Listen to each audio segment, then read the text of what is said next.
Good morning. Welcome to our employer forum this morning. We're delighted to have you all here with us. My name is Trish McFarland. I'm the president of the Delaware County Chamber of Commerce, and we're thrilled to have the experts at EDSI here this morning with us to go over leveraging an untapped labor market.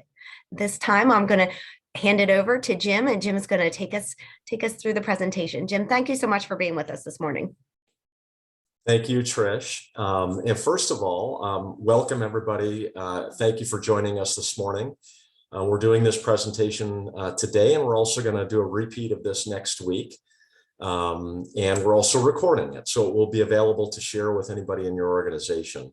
But just quickly, what we're going to go through, we'll go through introductions of the team that will be presenting today.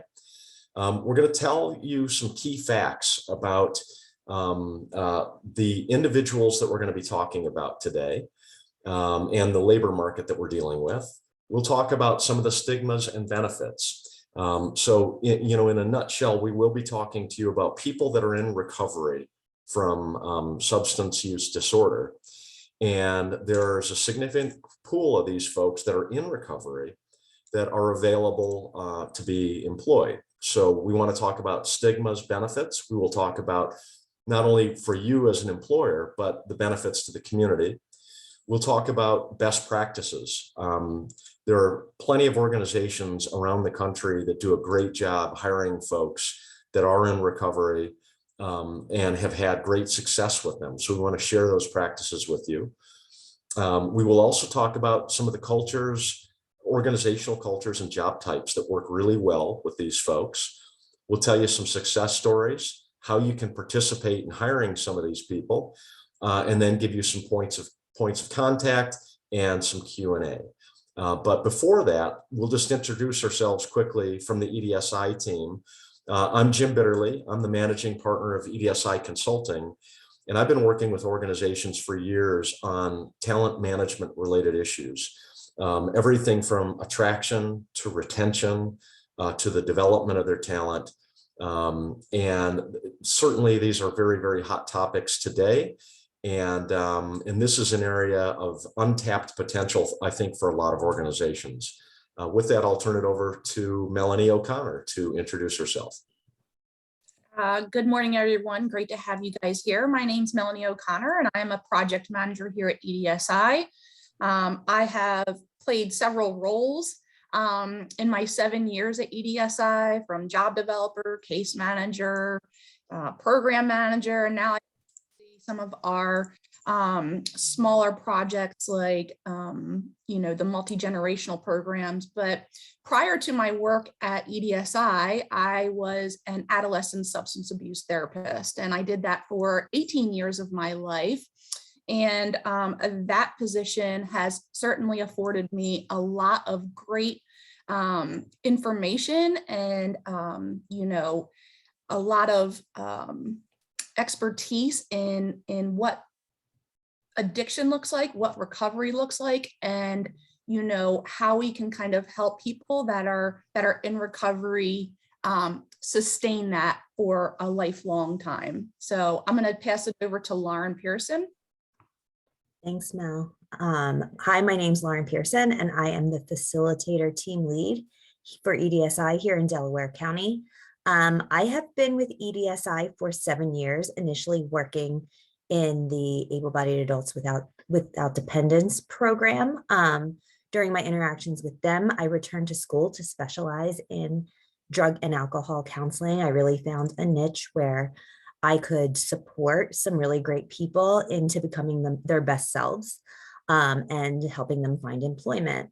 I then moved into Delaware County to partner with some organizations that work with individuals with substance use disorders, including Meraki and MVP Recovery, and am supporting in an additional project working with individuals in recovery to help them find and be successful in their employment to support both their recovery and our employers that give them a chance and work with them to be their best. And with that, I'll turn it over to Kevin. Yeah, thank you, Lauren. My name is Kevin Watson. I am EDSI's Director of Customer Experience. Been with the company 12 years. I've worn a lot of different hats. I have worked very closely with employers and our participants, as we call them, or our job seekers alike. So excited to be a part of this initiative and get to share some of these best practices as well. So we are, you wouldn't know it from this slide, but we're a pretty humble organization. And so we really struggled with whether to include this slide or not. And we decided to not to be boastful, but because we're really proud of these awards because they're a byproduct of the culture and the values, how we treat one another, how we treat our employers that we work with, and how we treat our participants or our job seekers. And so at our core, we believe in meeting people where they are today and helping them realize a better tomorrow. And in addition to that, and probably most importantly, we believe that we can make a difference in people's lives. And we believe that because we see that play out each and every day. And so we're really excited about the impact that we can make in the lives of the individuals that we're working with who are currently in active recovery and helping connect them to you as employers, because we know it's a tough labor market out there, as Jim will touch on here in a little bit. So with that, I will turn things back over to Lauren and Mel to talk a little bit about how we do what we do and what we do as well. Thanks, Kevin. So EDSI is an employment and training company that supports job seekers in Delaware County. We are located at 160 East 7th Street in Chester, PA, and also work in really close conjunction with the Career Link, which is right across the street. So anytime you are on that corner, we are there to support you in any way that we possibly can. We run multiple programs out of these offices and support many different people, including but not limited to TANF recipients, as we're discussing today, individuals that are in recovery from substance use disorders, youth, both in and out of school, dislocated workers, individuals with criminal backgrounds, veterans. These are all programs that we are passionate about helping people, and they all kind of cross into different things. Some people are TANF recipients and veterans, dislocated workers that maybe would be in recovery, moving so on and so forth. So we really make it a point to find a way to support anyone who walks through our doors. Let me go to the next slide. So how do we do that? We work with our individuals to assess their employment readiness and coach them in order to be employment ready, so that when we send them to employers, we know that we are sending our best candidates for those positions. We provide resume building and interviewing preparation, really kind of bolstering people's confidence, combating their self-doubt, and getting them really ready to be their best selves when they come to see the employers. Deliver interactive workshops. We provide tools to improve their soft skills required by local businesses, including communication, positive attitude, resume building. We talked about interviewing and tons more. After employment, we also want to continue to support and coach our individuals for any additional support that they need, both for the individual success and the success with their employers.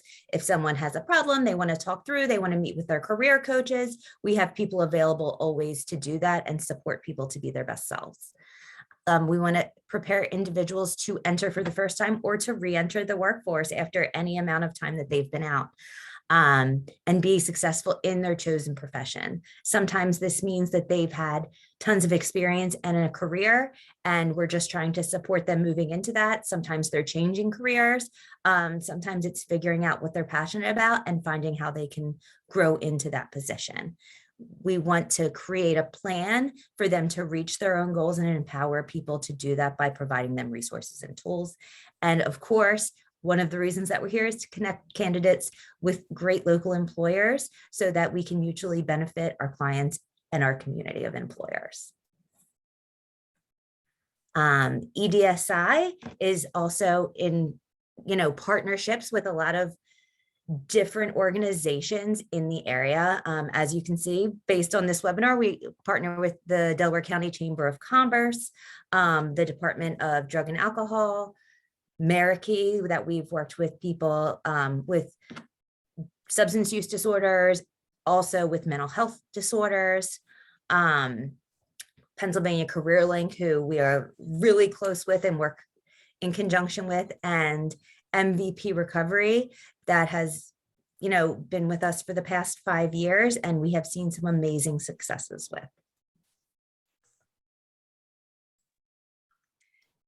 As a partner with EDSI, we've been working with them for years. The Delaware County Chamber of Commerce, we are a membership-based organization, but we really like to find out what our members need and how we can help to bridge that gap, which is why we're here today. We have over 1,200 members, and we offer the opportunity for networking, advocacy, and very strongly over the past 2 years, we've become a resource, and that's what we're hoping to be here today, is to be a resource for our business community as they're looking to hire people. So if anybody has any questions about membership or about what the Delaware County Chamber of Commerce is, please don't hesitate to reach out and we'll help to answer those questions.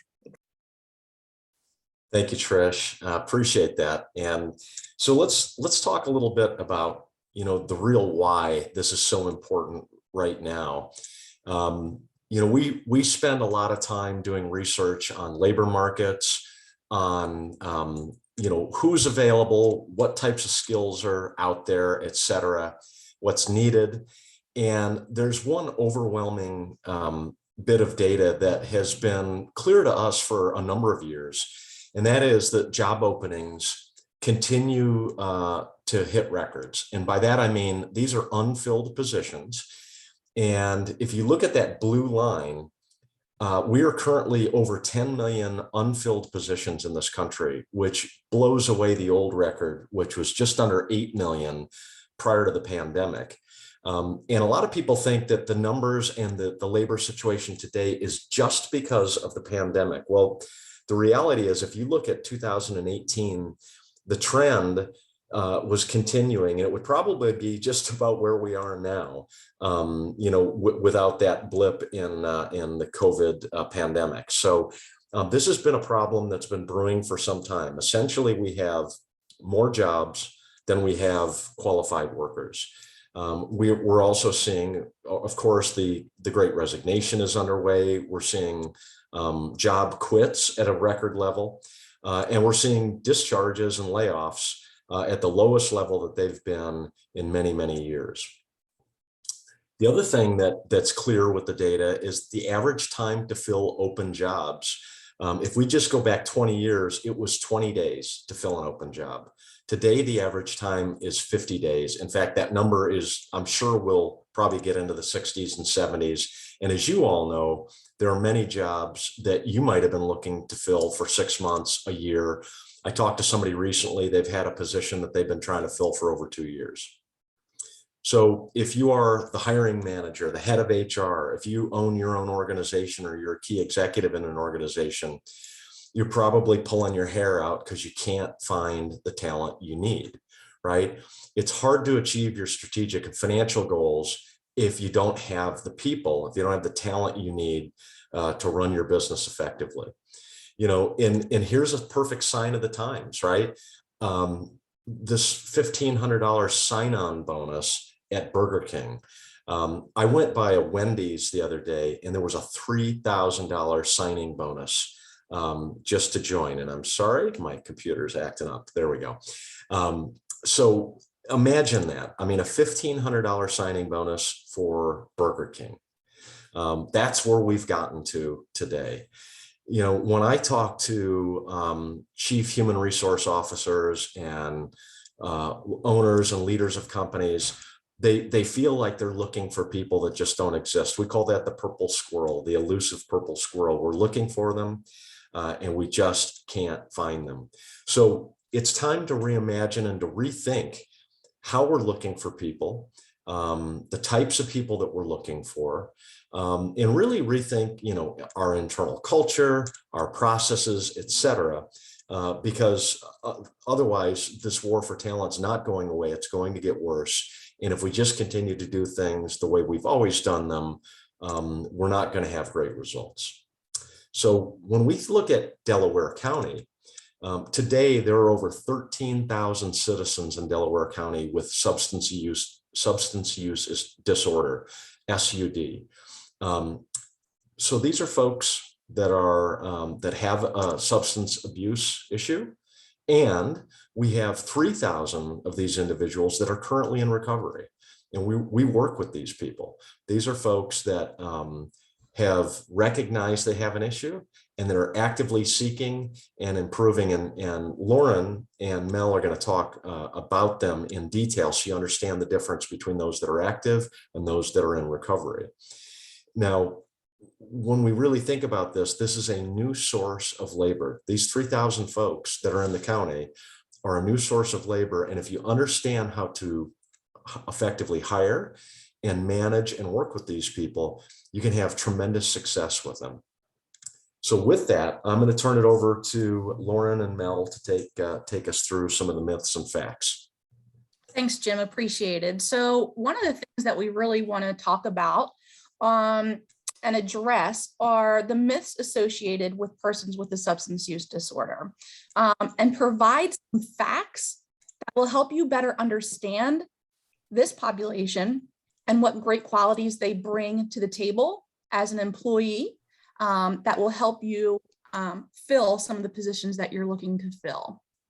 So what are they? Dependability. You know, oftentimes when we think about people that have a substance use disorder, we think they lack dependability. Are they going to show up to work on time? Are they going to be able to stay the whole day? Will they just leave the position and not come back one day? Productivity. Are they going to be alert enough, aware enough to be productive during the workday? Can they do the amount of work that's required for this job? A link with criminality. So a lot of times when we think about a person who uses substances, we think that somehow a part of their past or a part of their current makeup is being a criminal. Lack of reliable transportation, and whether that's, you know, the immediate thing that comes to mind sometimes is this person has a DUI, so they don't have their license anymore, they lost their car, you know, or they haven't had a job and so they don't have the money for transportation. We think automatically, oh, well, they're not going to have the transportation they need to get to work on time, and then so that becomes an issue. Scheduling, right? Are there things that they have to do outside of work that's going to interfere with their work schedule? And trustworthiness. And this kind of links back to the criminality mindset when we think about people with a substance use disorder. And that is, you know, can I trust them to, you know, be behind a cashier or be with cash? And the other thing that plays into that, and it kind of goes along with the dependability, a lot of these interlink a lot, is can I trust them to show up to work? Can I trust them to run, you know, a particular thing that I need to have happen in my organization? And so those are some of the common stigmas and myths that society, because of all of the plethora of information that's out there now at social media, that we link to people with substance use disorders. So the fact of the matter is based on the stigma, you may have already hired someone or have someone working for or with you that has a substance use disorder. When I work with my clients and we discuss interviewing, one of the main questions that comes up is, should I tell this employer that I am in recovery?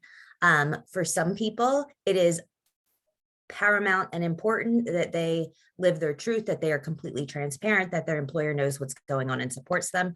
For others, they don't want people to know. For others, they kind of want to know the difference. So my advice is always this: we are always fighting stigma, and there are two camps, right? There's either, oh my gosh, this person is superhuman, he or she has combated their own demons, they sit down, they look themselves in the mirror, they have more grit, more honesty, and more self-awareness than the average person on the street.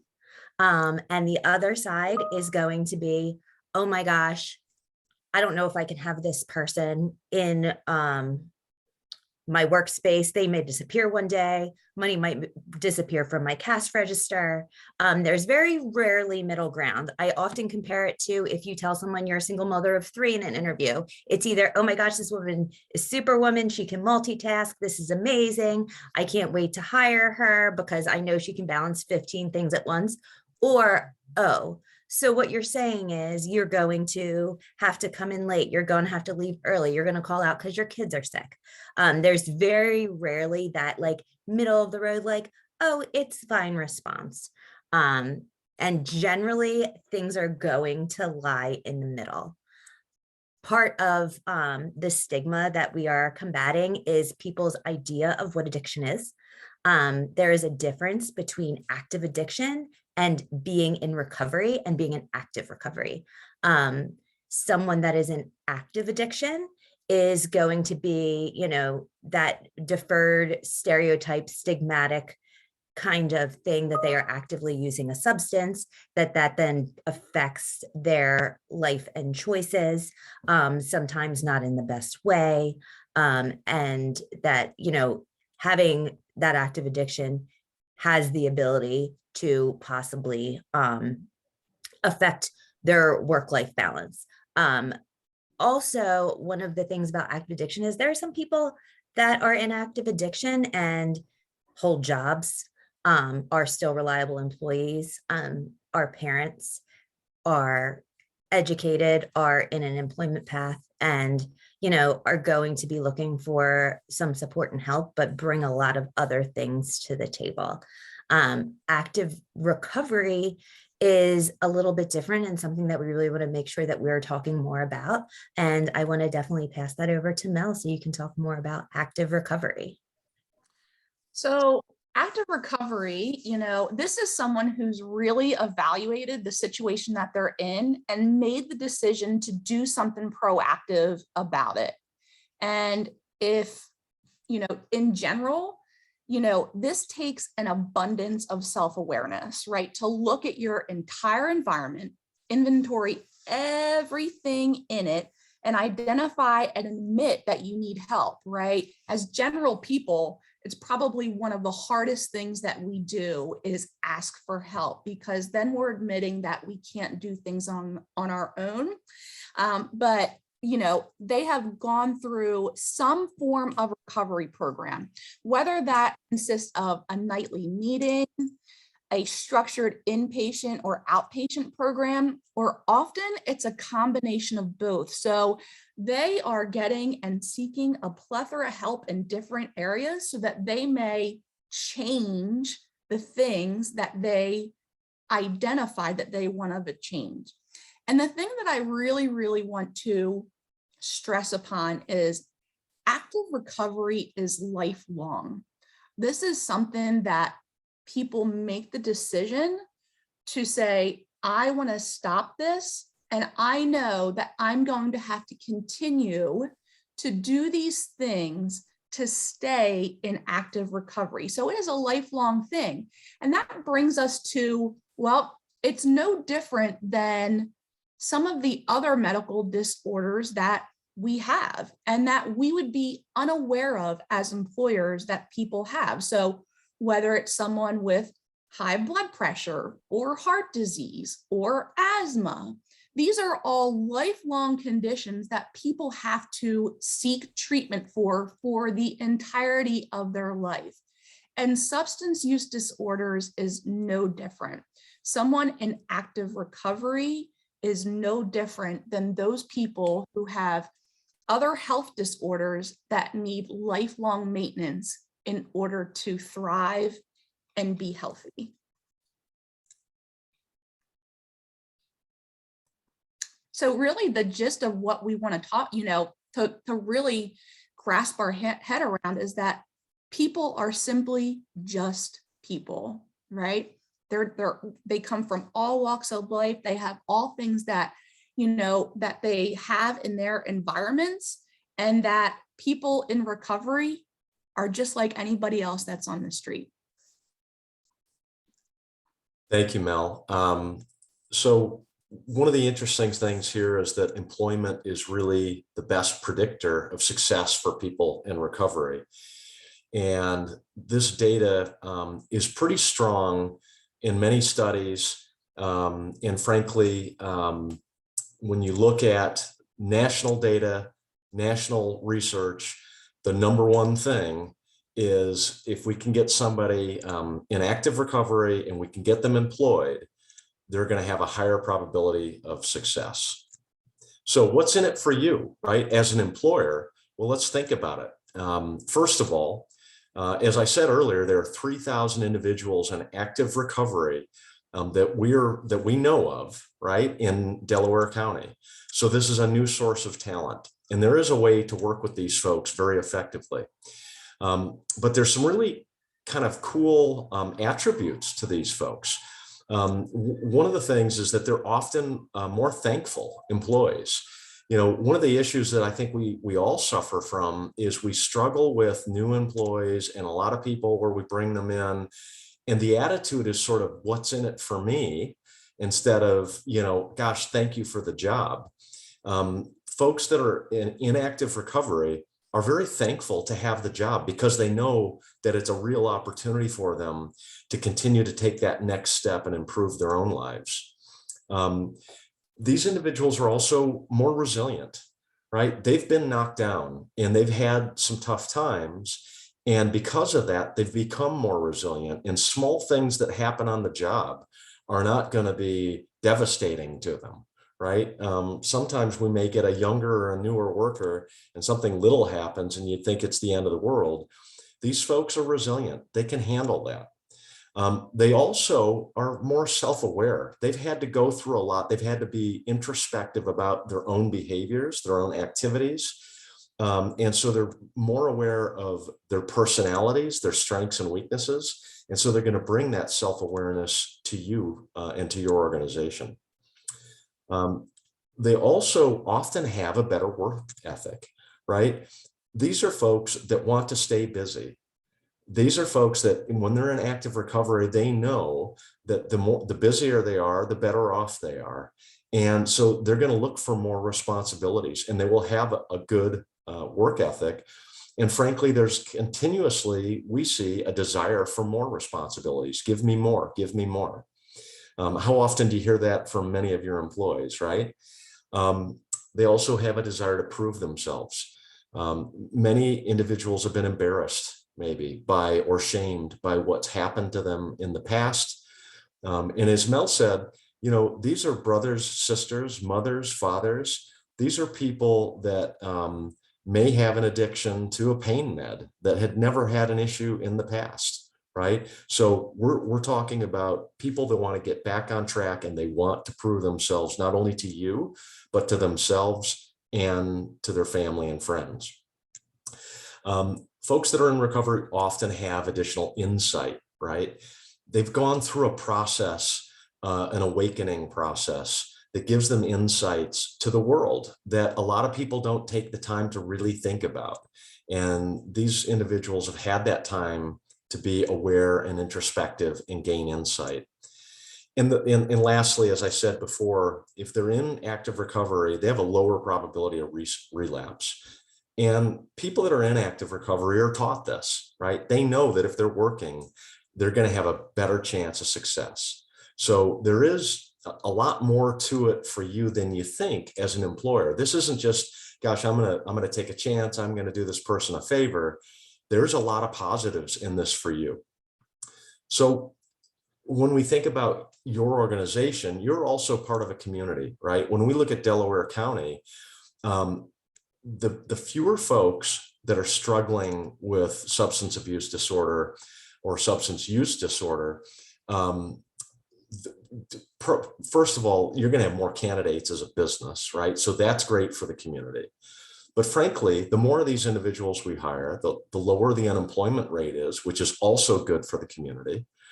We know that every time unemployment rates go up, we see crime rates go up. When unemployment rates go down, crime rates go down. So that is also a positive for the community. And frankly, if there are fewer unfilled positions, lower unemployment, you're going to have better economic growth. Lauren and Mel? Yeah, so just to touch on like how employment and full-time employment that is supportive of recovery benefits these individuals that reside in our community. Having work that is meaningful gives them an increased sense of purpose. There's a reason to get up, get out of bed, you have somewhere to be, you have people to support every single day. Having daily responsibilities reduces the probability of relapse. The busier you are with positive things, the less time you have to think about negative things, right? Employment contributes to healthy socialization. Just going to work can support individuals in creating a sober support system. Self-confidence and self-worth improves. Coming to work, doing well, having, somewhere to go every day, having people depend on you and showing up for them starts to give these people something to look forward to feel great about. And work ethic improves. The better you do, the better you feel. And that goes for anyone, right? And for benefits of any employee, this should happen, but definitely for those that are in recovery and actively in recovery, because they are, battling their dragons every day. So this is something new that can really give them an increased sense of purpose, courage, and self-worth as they're moving through their recovery. So thank you, Lauren. The reality is this, right? There are organizations that have great success hiring people that are in active recovery. And what we want to do is share with you those best practices so you can replicate these in your own organization. So the first thing is very common best practice that we see is that organizations that do hire people and have great success with those in recovery, they evaluate applications differently, right? There are certain red flags that are there. And sometimes we look at that red flag and we say, nope, not even going to look at this person. But the red flags that you see here are really a signal of disease, right? And these are individuals that are on the right track now. So part of when I said earlier that they're thankful for the job, they know that those red flags are on their resume, right? So they're thankful to you for giving them a chance. So you have to be willing to evaluate applications differently. The other thing that's a common best practice is they encourage those that are in recovery to be open and honest, because the more you do know about them and their situation, the more you can be helpful and be a partner, frankly. They treat substance use like any other medical problem. They look at it, and I think Mel had mentioned earlier, or Lauren, maybe you mentioned this, but the reality is you have people probably in your organization today that have SUD, right? There are people that have substance use issues. You probably don't know, maybe you do know. But the reality is if you treat it like a medical problem, you're going to have greater success in terms of how you handle it and how you work with that person as almost a teammate with them to make sure that they're going to be successful.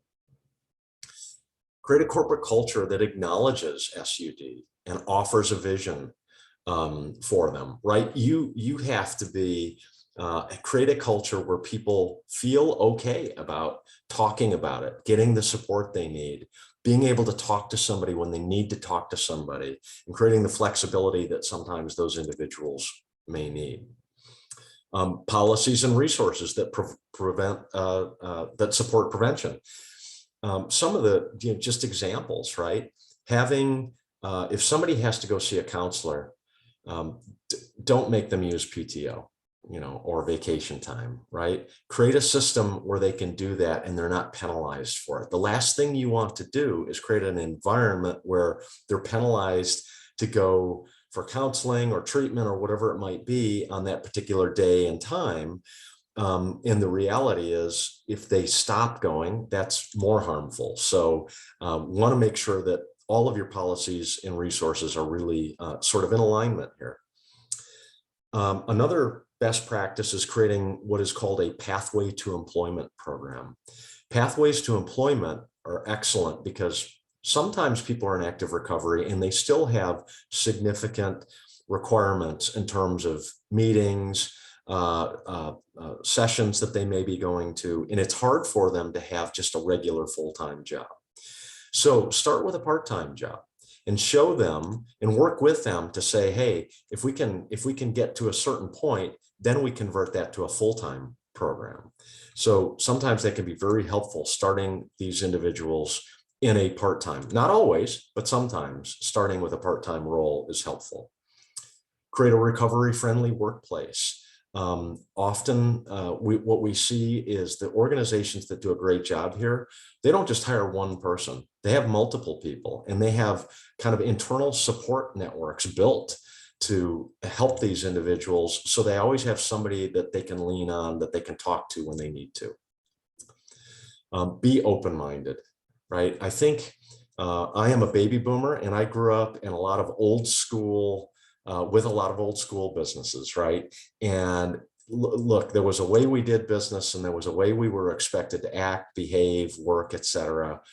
I think a lot of those norms have been shattered over the last decade, frankly. And it's time, we just need to be open-minded on how we deal with those that are in recovery. Because again, they can be phenomenal workers that have a great work ethic, that can become very dependable and very thankful and grateful for what you've done for them. They're going to have scheduling issues, right? They are going to have some issues where they're going to need to meet with a counselor, etc. Work with them on those scheduling issues. Be flexible. And ultimately try to be a partner, right? Because the more open your discussions are with them, and if they get comfortable talking to you about what's going on in their lives and how they're progressing, the more you can work together to have joint success. And this is really interesting because providing career paths to help them achieve their goals. What we've learned is the research, we've also looked at generations, right? Gen Z and millennials. And it's incredibly important for younger workers to see career paths. It's also really important for those in active recovery to see career paths because, again, they're trying to bring themselves from being knocked down to back to a place where they feel like they're a useful part of society and they feel good about themselves, right? Show them those career paths so they have something to aspire to beyond just, hey, I've proven that I can do this. Now I want to prove that I can do more. And then lastly, creating an inclusive culture. There's been a lot of talk in the last few years really about diversity, equity, and inclusion. And the inclusion piece, look, all of those are incredible attributes to have in your organization. And inclusion, though, is that part that makes people feel welcome, no matter who you are, no matter your age, your race, your background, whatever your situation is. When people feel included, they're more loyal to the company, they're more loyal to the people they work with, and they're better workers because they feel a part of the team, they feel a sense of obligation to the team. And there's actually a lot of different things you can do to improve inclusion. Now, we won't get into that right now, but what I'm going to do is I want to talk a little bit about workplace culture. And with that, I want to turn it over to Lauren and Melanie. Thanks, Jim. So some of the things that Jim has already said allude to what a supportive workplace culture is. Mel and I just want to make sure that we are touching on some specific how-tos that your organization can do to improve your culture to be as supportive as possible for individuals that are in recovery. Because if we think about it, we've all had a negative coping skill. Some people reach for a cookie, some people do some online shopping. So starting to shift the culture and just move forward with empathy is always number one. Having part-time to full-time employment options. Those that are in earlier recovery have more commitments to make sure that they are doing the things that they need to do to facilitate their treatment and become the best versions of themselves. As time goes on and they get better at incorporating that into their daily life, their schedule will open up and they'll be able to maintain and work with a full-time employer. Mentoring. Sometimes when somebody is going through some things, they're not necessarily sure themselves, having a little guidance and a structure for that put in place is always a good thing for any new employee, not just those in recovery. Flexible working hours. I know that Jim had touched on this earlier, but just if you can create a schedule that works with someone, same as if it would be to get to a regular doctor's appointment, to get to treatment and make those appointments. Mel, did you want to take the second? Sure, I can touch on the next three. Apprenticeships, right? Like, again, Jim touched on it a little bit, but providing a structure that really shows people what they're going to be doing, allowing them to work alongside someone and really develop the skills necessary, not only just it's important to do the job, but, you know, working alongside somebody provides more confidence for the employee in knowing that what they're doing is exactly what, you know, they're asked to do. So that kind of like tandem working along with someone is really, really helpful. The work-life balance scale, right? And this is true for, you know, it goes back to what I said, people are people. Having a great work-life balance and being a part of an organization that appreciates the work-life balance is really helpful, again, for any employee, but really for people in recovery, because having that work-life balance then allows them to do some of the things that they need to do outside of their work schedule, right? So if there's a balance there, sometimes they can do the things that they need to do to support their recovery outside of the, you know, their work hours. And so then not only is it really effective for them, but it's also effective for employers as well, because then the workday is not being affected. So that work-life balance is really, really important. And, you know, day shift hours, and, you know, sometimes they're like, we're trying to bring congruency here, right? We say, oh, a flexible working schedule, right? We definitely want to have a flexible working schedule, but kind of like the work-life balance for people in recovery, if they have a day shift schedule, right? Then they have the opportunity to do their appointments and do the things that they need to do in the evening. And you know, it's actually a little bit more beneficial than people who have like traditional medical problems, because a lot of times those people, doctors only work from what hours to what hours. They work from 9 to 5, right? And so people who have some medical conditions, right, they don't have a choice but to have a doctor's appointment in the day. People who are in recovery, a lot of times they can do the things that they need to do to support their recovery in the evenings. And so sometimes having a day shift is really, really critical, not only to their success, but then there's no, you know, interruption in their workday.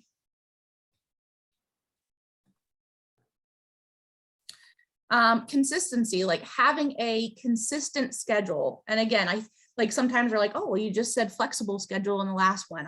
Consistency for what we're talking about is that they have a consistent, you know, a consistent job. They have a consistent duty that they do every day. And that's not to say that you can't give them more, but that they understand when they get, like, they have an understanding that more is expected of them. And so that's what we're talking about in consistency. Hey, this is what I'm going into. This is my job, and I'm happy to take on more. Just let me know what that more is so that I can perform the things that I need to do.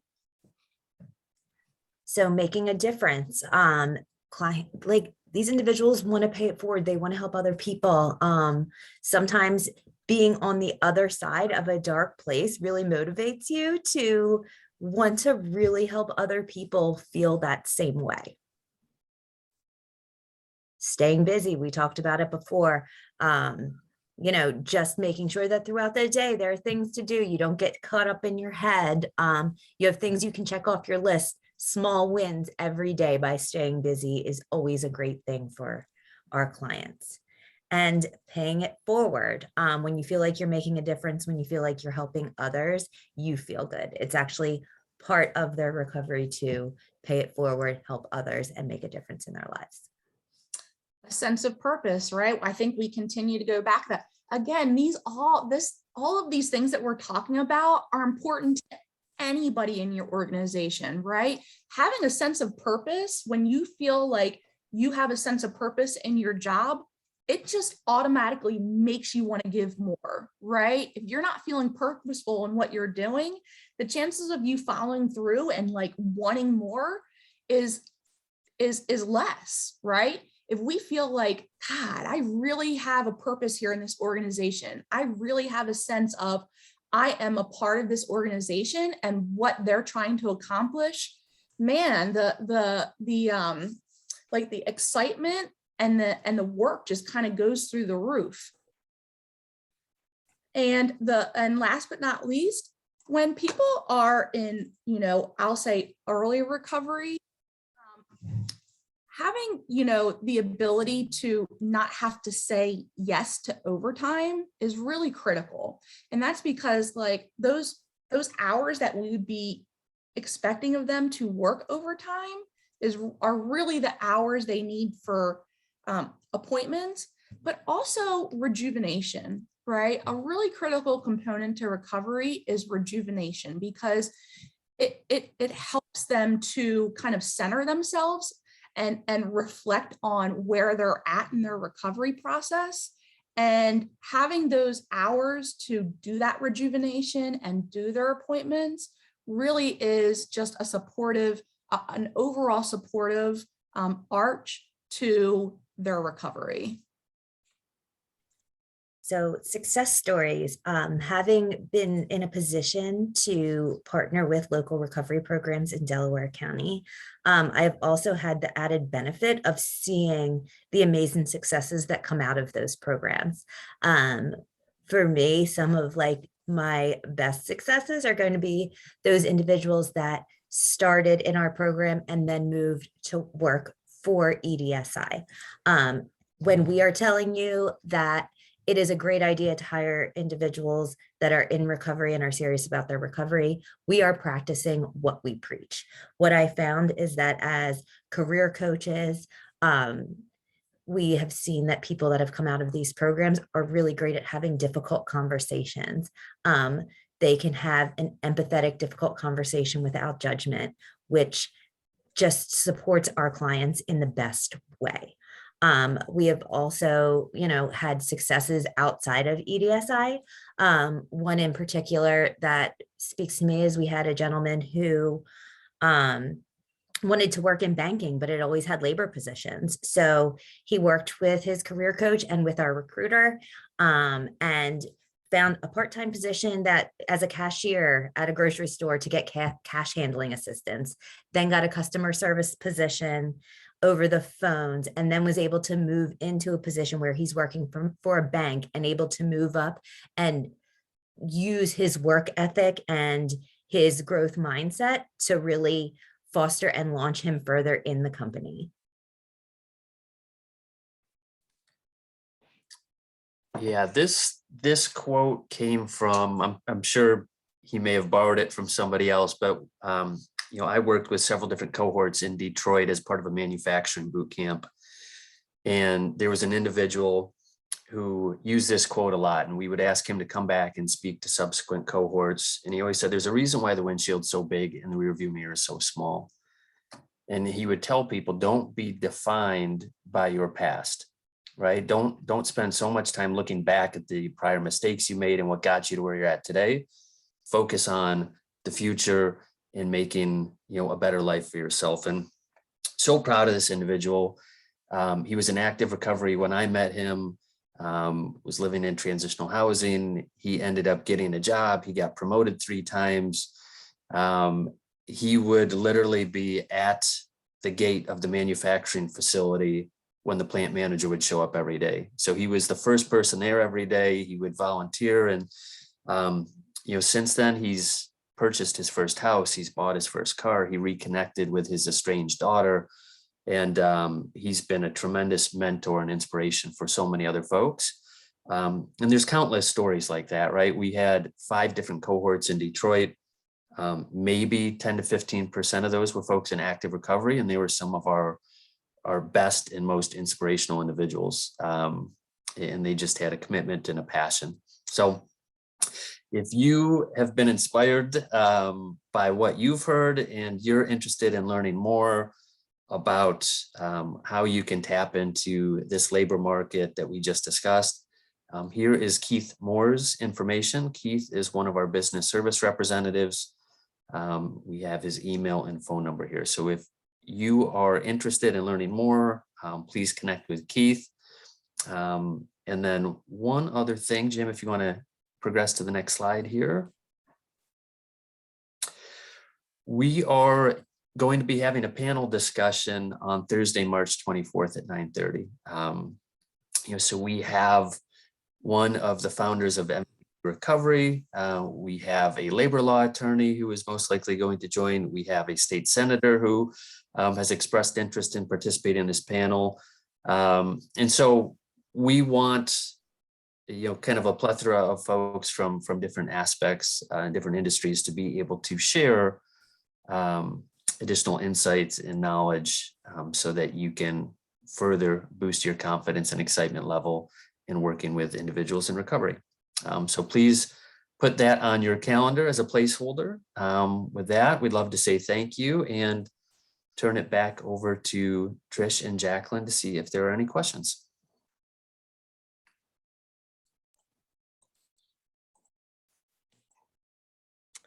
I don't see any questions in the Q&A or the chat, but we'll pause for a second just to make sure there aren't any last minute questions. And as you've seen through the presentation, the contact information for all these wonderful folks will be in there, and we are happy to make the connection for you if there's anything that you need more information on, or if there's a story you want to share, if there's a connection you need to make.